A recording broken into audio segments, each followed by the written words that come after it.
I started my journey in a similar place like this, a library. When I was a kid, I fell in love with books and more books, so much so that by my junior high school year, I was so much a part of our local library that the librarians knew who I was. Can you imagine how I felt when I became adult and I knew that I could become one of those heroes of the pen?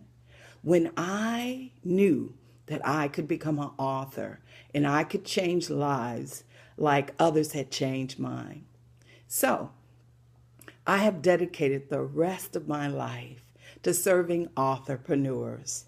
I have a dream of equipping authors to be all that they can be, to fulfill their literary calling. And I'm asking you to support our Pub Slush campaign. Why? Because I believe that there are a lot of little girls that have grown up who were sitting in a library and their way of escape was a book.